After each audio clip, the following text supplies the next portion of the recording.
مرة أخرى بحييك كابتن سيف. يعني باشمهندس شايف إن مارتن يول هنقف هنتكلم عند الكلام اللي قطعنا فيه. مارتن يول يعني بنى شهادة ميلاد جديدة داخل النادي الأهلي، وكنت واثق إن جمهور النادي الأهلي حبه بسرعة، أو ثقة النادي الأهلي وجمعية عمال النادي الأهلي وجمهور النادي الأهلي في مارتن يول هتبقى بسرعة كده. الحمد لله. طبعا مارتن يول، احنا لما جبنا مارتن يول راجل على مستوى عالي، راجل مصنف عالميا كأحد المدربين المحترفين العالميين. ده مطلوب منه، كان لازم يعمل كده، واعتقد ان هو قدر في فترة قصيرة انه يجتذب حب اللعيبة وحب الجمهور وحب الناس هنا في النادي. بتمنى له التوفيق ان هو يقدر يورينا بصمته سريعا.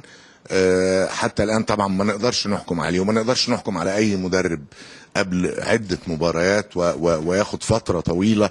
احنا شايفين الموسم وتلاحق الموسم وتلاحق المباريات، وعنده 8 ولا 9 لعيبة في المنتخب، وبيرجعوا يبعدوا عنه، وبعدين يرجعوا، وبعدين يبتدي يخش على مباريات الدوري، وبعدين يبتدي يخش على مباريات أفريقيا. فطبعا الدنيا بالنسبة له احنا ان شاء الله بنحاول نوفر له كل الإمكانيات الممكنة ان هو المناخ اللي يقدر يشتغل فيه ويبرز امكانياته ويبرز طاقاته. وانا متفائل بيه، وان شاء الله ربنا بشويه توفيق اعتقد ان احنا ان شاء الله هنحقق مع مارتن يول نتائج كويسه جدا. باشمهندس يوم الاحد ان شاء الله هيعود باذن الله زي ما حضرتك قلت، نامل يعني يعود مجلس الاداره تاني مره اخرى. شايف ان عوده الخماس هيكون في حساسيه في التعامل مع مجلس الاداره الحالي المعين، وخاصه الدكتور هشام العمري، وحقيقه الخصومه اللي دايره الكلام سمعناه بين حضرتك او بين مجلسكم والسيد الوزير عمرو فاروق الوزير السابق؟ اولا احنا ما عندناش خصومه مع حد عشان الامور تبقى واضحه، وعمر ما بيبقى عندنا خصومه مع حد، لان احنا عندنا هدف واحد في قدامنا، وهو مصلحه النادي الاهلي، انجازات لصالح النادي الاهلي. اللي عايز يقوم بهذه الانجازات ويقوم بهذا الصالح او يعمل لهذا الصالح، اهلا بيه وسهلا في النادي الاهلي. اللي مش عايز هو حر، ده وجهة نظره هو. انا مش عايز اقول خماسي وسداسي تاني، انا عايز اقول احنا مجلس واحد ابتدينا وجهتين نظر يحترموا وجهتي النظر، كل واحد له حيثياته في وجهات النظر بتاعته. عودة الخماسي او السداسي او الرباعي او الثلاثي ده موضوع لا يهمنا في شيء، لان ال11 واحد هم المجلس المنتخب الشرعي من الجمعية العمومية للنادي الاهلي.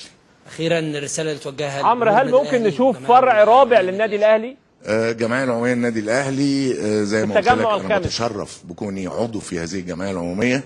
جمعية عمومية راقية، جمعية عمومية واعية، جمعية عمومية على مستوى عالي جدا من الفكر، وهو ده النادي الاهلي، وهو ده بالظبط النادي الاهلي. النادي الاهلي جمعيته العموميه وجماهيره. جماهيريه النادي الاهلي نحن في اشد الاحتياج اليها. بتمنى اشوف الجماهير في المدرجات بكره قبل بعده، والنهارده قبل بكره.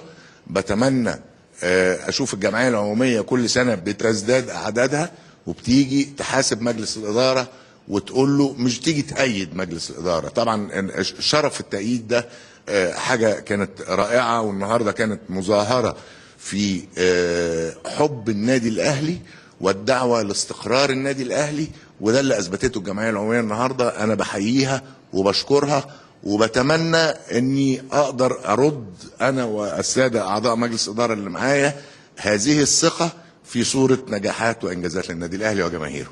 مش عايز نختم. هو لا تصبح على خير يا سيف. اخر سؤال، ان هو هل ممكن نشوف فرع رابع للنادي الاهلي في التجمع الخامس؟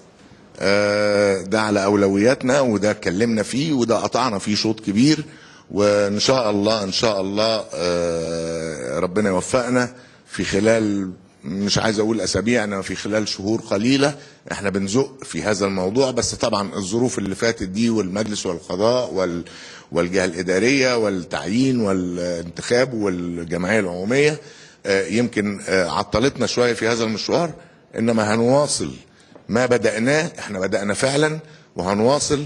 والسيد وزير الاسكان كلنا ثقه فيه، راجل محترم جدا، راجل من الوزراء النشيطين جدا، وبيدعم كل من يعمل بجدية، واحنا بنعمل بجدية جدا في الحصول على الارض التي تم تخصيصها للنادي الاهلي في التجمع الخامس.